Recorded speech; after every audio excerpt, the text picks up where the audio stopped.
Tension less, smiling ही रहता है ना वो हमेशा एकदम। एक हाथ में सुदर्शन। ऐसी अवस्था में दो ही लोग रह सकते हैं, अति ज्ञानी, सही मायने में है तत्व से ज्ञानी। तत्व से ज्ञानी, तत्व का मतलब भगवत गीता में आओगे तो समझाऊंगा।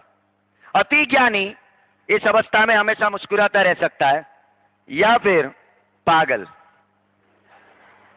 दो ही लोग इस अवस्था में रह सकते हैं, क्योंकि पागल को भी किसी चीज का टेंशन नहीं है और अति ज्ञानी को भी नहीं है। वही दो ही लोग इस अवस्था में रह सकते हैं। यहां इनके पैरों को दबाते हुए इस स्थान पर लक्ष्मी माता इनके पैरों को दबा रही है, ठीक है। ये है विष्णु जी की फोटो, है ना। ये चित्र लिपि थी, चित्र भाषा में हमें कुछ समझाना चाहते थे, इसका साइको एनालिसिस करते हैं। शेषनाग मतलब प्रॉब्लम्स, मुसीबतें। इतने ज्यादा मुंह वाला शेषनाग, बहुत ज्यादा मुसीबतें।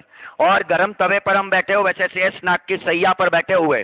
समुद्र में हमेशा वो होते हैं, मतलब बहाव में बहते हुए, कभी भी डूब जाएगा। शेषनाग चारों ओर से मुसीबतें, नीचे मुसीबत, ऊपर मुसीबत, चारों ओर से मुसीबतें। शेषनाग अगर मुंह फाड़ के खा ले तो अंदर, इतना खतरनाक टाइप का मुसीबत, हर तरीके का मुसीबत का सिंबल है शेषनाग।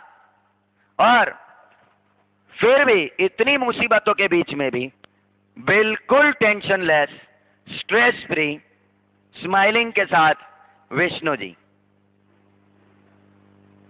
ये हमें संदेश देते थे ऋषि मुनि इस चित्र की भाषा से। मुझे ऐसा लगता है इसका साइको एनालिसिस चित्र भाषा में करें। अगर ये चित्र भाषा है तो ऐसा था कि हम इंसानों को ये समझाना चाहते थे कि तुम अगर परम तत्व और प्रकृति के नियमों का पालन करोगे और उस पर भरोसा रखोगे तो तुम कितनी भी मुसीबतों से घिरे हो, चिंता मत करना, अपने मन पर हमेशा मुस्कुराहट रखना, निश्चिंत रहना, ये परिस्थितियां टल जाएगी। और कितनी भी टेंशन वाली परिस्थितियों में तुम एकदम स्थिर और मुस्कुराते रहोगे, टेंशन फ्री। तो ये हमेशा याद रखना, लक्ष्मी, महालक्ष्मी मतलब समृद्धि, सफलता, वो समृद्धि और सफलता तुम्हारे पैरों में हमेशा रहेगी। ये चित्र भाषा थी। महालक्ष्मी मतलब समृद्धि का सिंबल, वो समृद्धि तुम्हारे पैरों में रहेगी। बस तुम ये नियमों का पालन करो, तुम कितनी भी विपरीत परिस्थिति में हो, कितने भी प्रॉब्लम्स में हो, टेंशन फ्री रहो, सब सॉल्व हो जाएगा। तो अगर ऐसी मानसिक अवस्था तुम डेवलप करते हो तो लक्ष्मी यानी कि समृद्धि तुम्हारे चरणों में की दासी रहेगी। इसका मतलब ये भी हो सकता है ना, ये चित्र भाषा है। क्यों? ये मेरी बिलीफ्स है, ये मेरी मान्यताएं हैं, ये मेरा दृष्टिकोण है। तो दृष्टिकोण अलग अलग हो सकता है। मैं इसका मतलब ये नहीं कहना चाहता इस उदाहरण से कि विष्णु भगवान का कोई अस्तित्व नहीं है, लेकिन ये चित्र का मैंने साइको एनालिसिस किया, मैंने सोचा कि क्या कहना चाहते होंगे चित्र भाषा में। तो ऐसा भी हो सकता है, ये मेरा दृष्टिकोण है, हमारा जैसा दृष्टिकोण होगा वैसा ही हमारा निर्णय होगा। इसलिए मैं विष्णु भगवान के सामने अगरबत्ती जलाने से बेहतर मानता हूं कि विष्णु भगवान का चित्र मुझे जो संदेश दे रहा है उस संदेश का मैं पालन करूं। हनुमान जी का चित्र मैं जब भी देखता हूं तब वो पहाड़ उठाए हुए होते हैं, तब मैं देखता हूं कि एक ऐसा अदना सा आदमी, मेरे जैसा पतला सा आदमी, जैसे भी मशीन लेकर बड़े से बड़े पत्थरों को ले जा रहा है। तो हनुमान जी का चित्र में बता रहा है कि इंसान अगर तुम चाहो तो तुम्हारे हाथों में इतनी ताकत है कि पहाड़ तक उठा लो। और आज इंसान उठा भी रहा है, आज इंसान जैसे भी मशीन से उठा भी रहा है। इंसानों ने यह सफलता हासिल कर ली। हनुमान जी उड़ते थे तो हम भी एरोप्लेन में उड़ रहे हैं, पैराशूट में उड़ रहे हैं।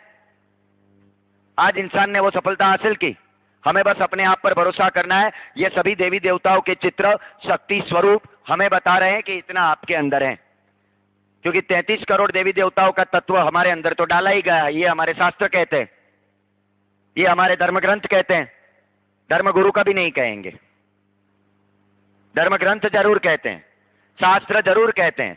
तो ये मेरा अप्रोच हो गया, दृष्टिकोण हो गया। दृष्टिकोण जितना सकारात्मक होगा उतना ही हम सकारात्मक निर्णय ले पाएंगे। किसी कार्य के प्रति तुम्हारा दृष्टिकोण अगर कठिन है तो वो कार्य करने में तुम्हारा मन नहीं लगेगा। पहले से ही तुमने तय कर लिया है कि मेरा दृष्टिकोण ऐसा है। और मैंने वो ट्रायंगल बताया था, दुनिया जैसी है वैसी दिखती नहीं, हम जैसी देखना चाहते हैं वैसी देख लेते हैं।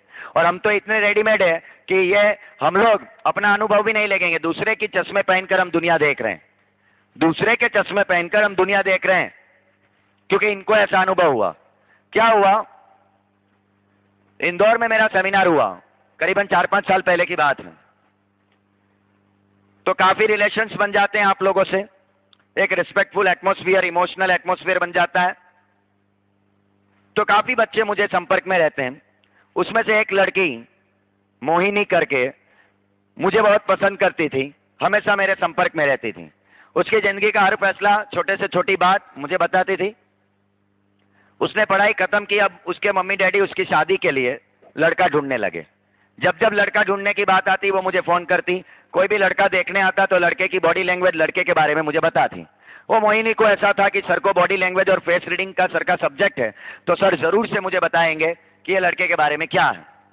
वो हमेशा मेरी सलाह लेती और मेरी सलाह को वो ब्रह्म वाक्य भी मानती, क्योंकि उसे पता है सर मेरा बुरा नहीं करेंगे और सर ज्ञानी आदमी है, ऐसा वो मानती थी। एक बार अचानक उसका फोन आया, बोले सर आप बड़ौदा में हो? मैंने बोला हाँ। बोले सर अभी फोन आया है, कल बड़ौदा से एक पार्टी देखने आ रही है, एक परिवार देखने आ रहा है, एक लड़का है। तो सर मैं चाहता हूं, मम्मी डैडी ने तो जांच पड़ताल करवा ही ली है, लेकिन लड़की के मन में हमेशा ये रहता है कि अगर उसके संपर्क में कोई है तो वो खुद भी जानना चाहती है लड़का कैसा है। तो उसने मुझे फोन किया, सर आपका स्टूडेंट के साथ बहुत रिश्ता ना